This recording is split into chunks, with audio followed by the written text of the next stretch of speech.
बच्चों आज हम लोग आयन के बारे में पढ़ेंगे कि आयन होते क्या हैं। ठीक है, तो जब भी हम लोग विज्ञान में आयन की बात करते हैं तो यहाँ पर जितने भी तत्व हैं, ठीक है, तत्व हैं या यौगिक हैं, ठीक है, सब धातु और अधातु, जितने भी धातु और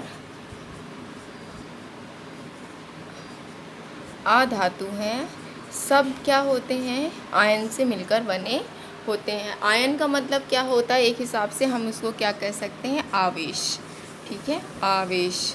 आवेश मतलब इंग्लिश में क्या बोलते हैं, चार्ज। ठीक है, क्या बोलते हैं, चार्ज। तो आवेश जो होते हैं वो क्या होता है, इसको हम लोग आज समझेंगे। तो जितने भी आयन होते हैं या धातु अधातु होते हैं, सब आयनों से बने होते हैं। तो ये आयन जो होते हैं दो प्रकार के होते हैं, एक धन आयन होता है, ठीक है, एक धन आयन और एक ऋण आयन। तो आयन कितने प्रकार के हो गए बच्चों, दो प्रकार के, एक धन आयन हो गया और दूसरा ऋण आयन हो गया। ठीक है, धन आयन को हम लोग बोलते हैं एनायन, ठीक है, और ऋण आयन को बोलते हैं कैटायन। ठीक है, तो आखिर ये धन आयन और ऋण आयन होते क्या हैं, चलिए मैं आप लोगों को बता देती हूँ। ठीक है, तो थोड़ा ध्यान से समझिएगा। बेसिकली क्या होता है, जो आयन होता है वो इलेक्ट्रॉनों का, ठीक है,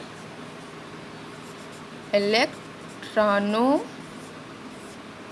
का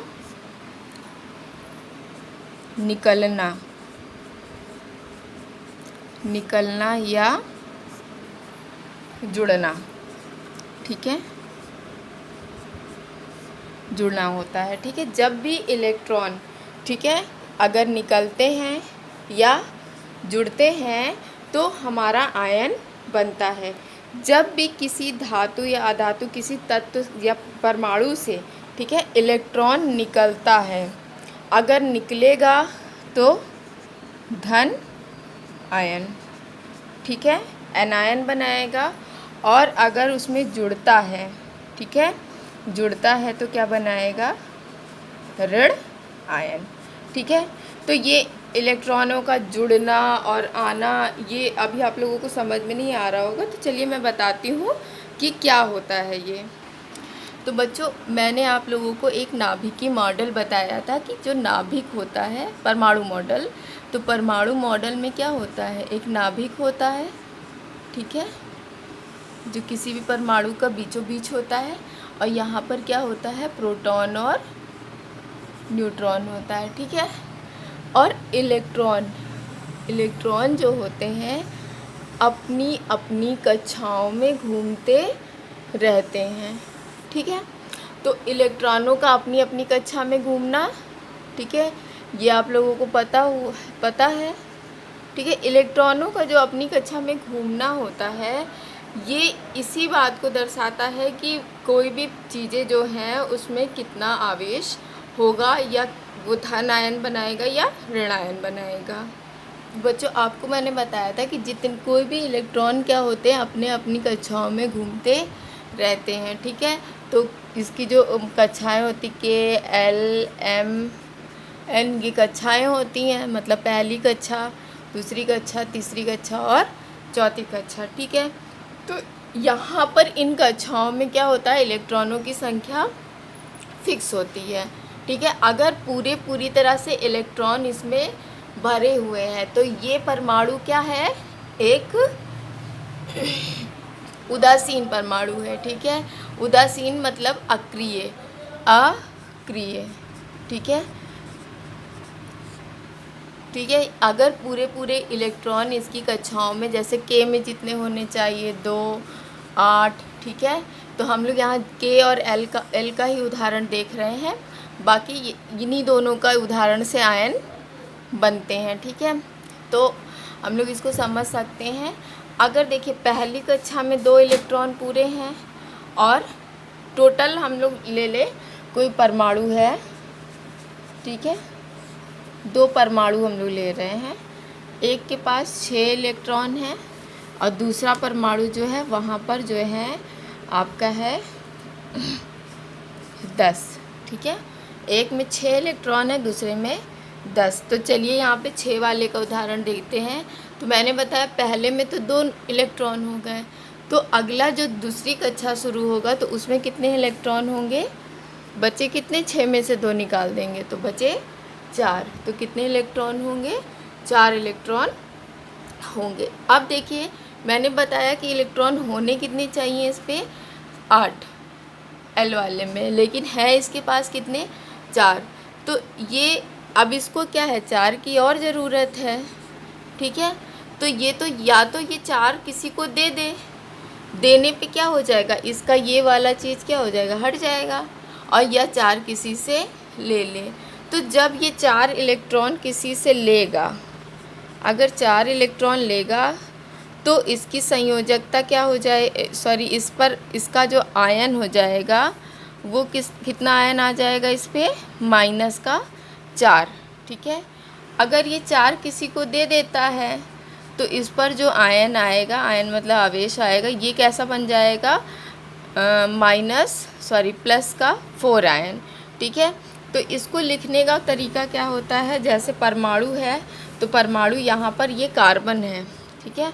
तो कार्बन पे हम लोग क्या लिख देंगे? +4 या -4।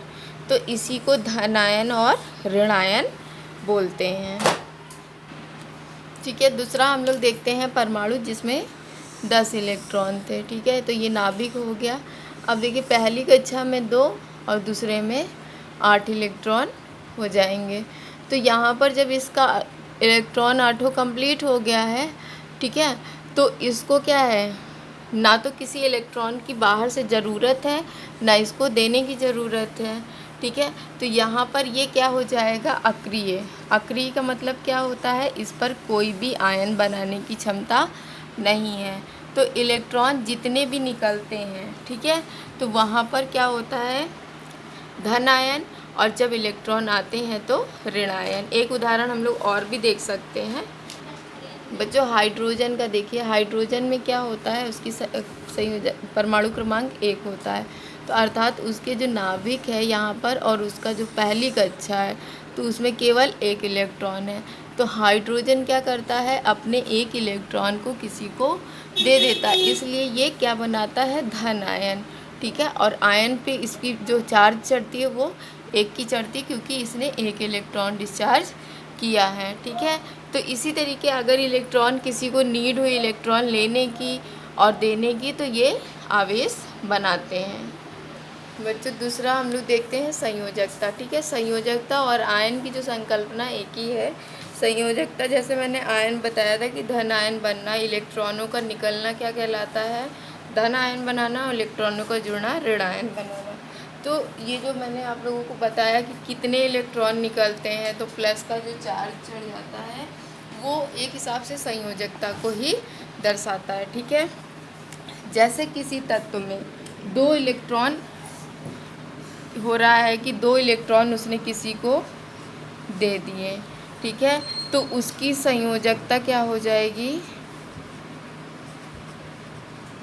देने पर क्या हो जाएगी? +2, ठीक है। और अगर किसी से ले रहा है तो -2। तो ये तो धन आयन और ऋण आयन का केस हो गया, लेकिन संयोजकता उसकी क्या होगी? दोनों की 2 ही कहलाएगी, ठीक है। संयोजकता के केस में हम चिन्हों पर ध्यान नहीं देते हैं। तो अब हम लोग जानना चाह रहे हैं कि जैसे हम लोग रासायनिक सूत्र लिखते हैं, ठीक है, जैसे H2O, CO2, ठीक है, NaCl, सोडियम क्लोराइड, ठीक है। तो ये सारे सूत्र हम लोग कैसे लिख लेते हैं, ठीक है। तो सोचना पड़ता होगा किसके साथ क्या जुड़े, किसके साथ नहीं। तो इसके लिए हम लोगों को संयोजकता पता होनी चाहिए। अगर हमें तत्वों की संयोजकता पता है तो हम ये सूत्र आसानी से लिख सकते हैं। तो आइए देखिए, मैं एक सारणी दिखाती हूँ जिसमें आप लोगों को संयोजकता दी हुई है।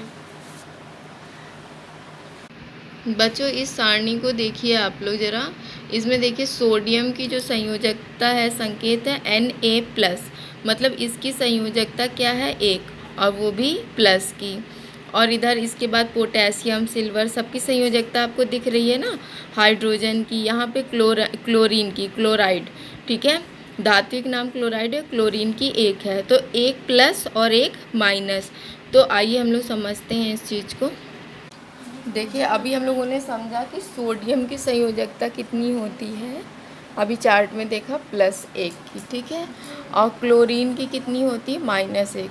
तो जब भी हमारे तत्व जुड़ेंगे या यौगिक बनाना होगा तो हमें जितने प्लस वाले हैं उतना ही माइनस का लेना पड़ेगा, तभी बैलेंसिंग होगा। तो देखिए सोडियम का 1 है तो क्लोरीन, तो जब भी सोडियम इससे क्या करेगा, प्लस का मतलब क्या है, इसके पास एक इलेक्ट्रॉन की क्या है, कमी है, और माइनस का मतलब है इसके पास एक इलेक्ट्रॉन की अधिकता है।